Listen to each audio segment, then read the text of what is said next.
Hello students, continue with the topic of matrix. Today we will start the types of matrix. In types of matrix, first type is column matrix.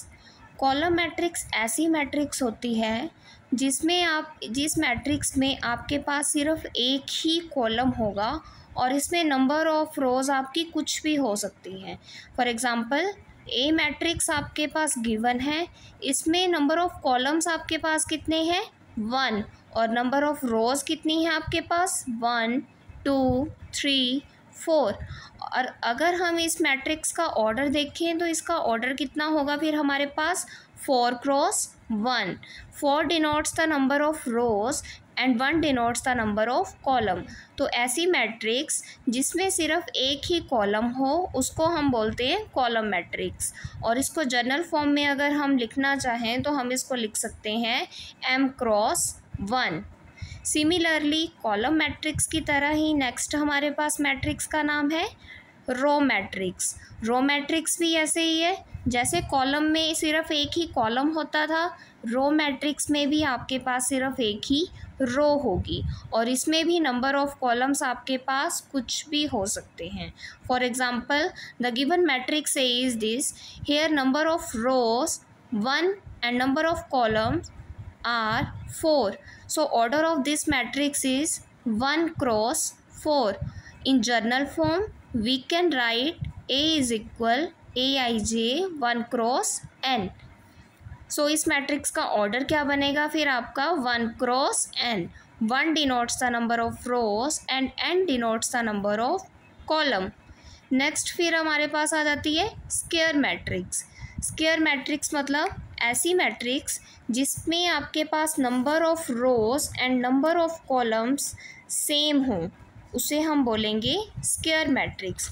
यानी जिस matrix में आपके पास m और n की value क्या होगी equal, उसको हम बोलेंगे square matrix. For example given matrix हमारे पास है ए मैट्रिक्स। यहाँ पे देखिए आपके पास नंबर ऑफ रोज कितनी है 1 2 3 and number of columns 1 2 3। so order of this matrix is 3 cross 3। in journal form we can write this matrix as A is equal Aij m cross m because here m is equal n। इस type की matrix को हम क्या बोलते हैं square matrix. Next फिर आ जाती है हमारे पास डायगोनल मैट्रिक्स। आप सबको पता है डायगोनल एलिमेंट्स कौन से होते हैं, ये स्क्वायर मैट्रिक्स में डायगोनल एलिमेंट्स हमारे पास ये हैं। तो डायगोनल मैट्रिक्स किस टाइप की मैट्रिक्स होगी जिसमें हमारे पास सिर्फ जो डायगोनल एलिमेंट्स होते हैं वो नॉन ज़ीरो होते हैं और बाकी के सारे non diagonal elements are zero. ऐसी मैट्रिक्स को हम बोलते हैं डायगोनल मैट्रिक्स और इसका ऑर्डर हमेशा कितना होगा आपका 3 cross 3। Next is scalar matrix. Scalar matrix भी आपकी डायगोनल मैट्रिक्स की तरह ही है, लेकिन इसमें जो आपके डायगोनल एलिमेंट्स होते हैं वो आपके सेम होने चाहिए। जैसे इसमें डायगोनल में तो हमारे पास कुछ भी थे हमारे पास एलिमेंट, लेकिन स्केलर मैट्रिक्स में आपके जो डायगोनल एलिमेंट्स होते हैं वो नॉन ज़ीरो होने चाहिए और सेम होने चाहिए and non diagonal elements are zero. ऐसी मैट्रिक्स को आप क्या बोलेंगे स्केलर मैट्रिक्स।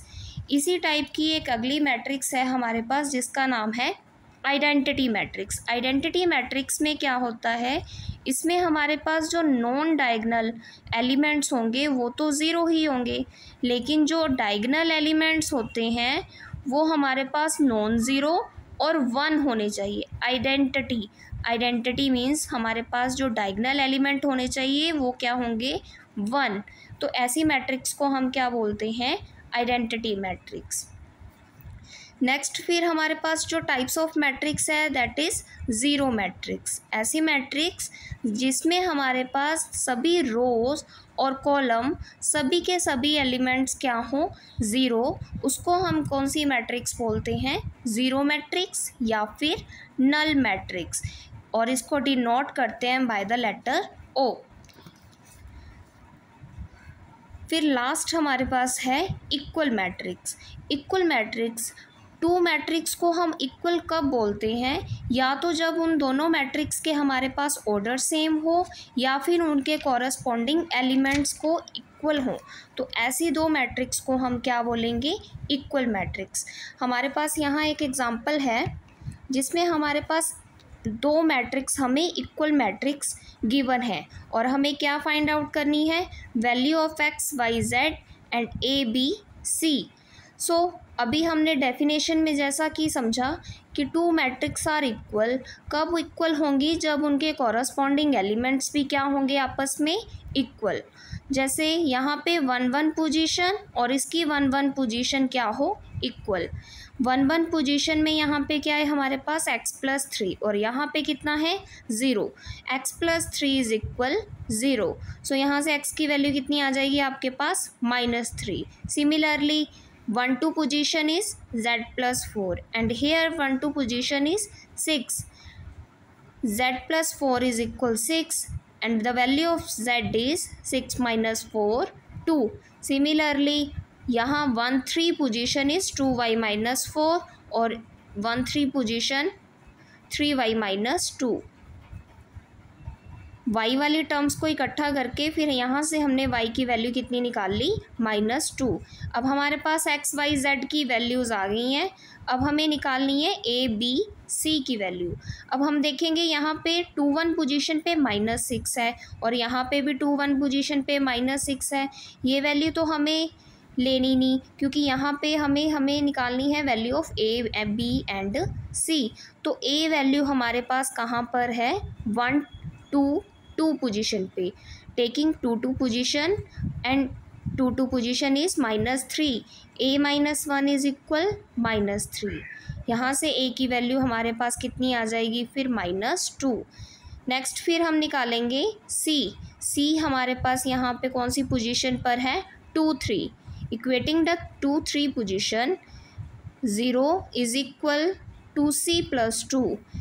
यहाँ से c की वैल्यू हमारे पास कितनी आ जाएगी, फिर -1। अब हमें फाइंड आउट करनी है value of b। 3 1 position, equating 3 1 position and here 3 1 position, b -3 is equal to b + 4। b की वैल्यू यहाँ सॉल्व करके आपके पास आ जाएगी -7। So in this way we can find out the unknown values that are x, y, z और किसी भी unknown value को हम यहाँ से फाइंड आउट कर सकते हैं अगर हमारे पास 2 इक्वल मैट्रिक्स गिवन है। सो आज के लिए इतना ही। Thank you.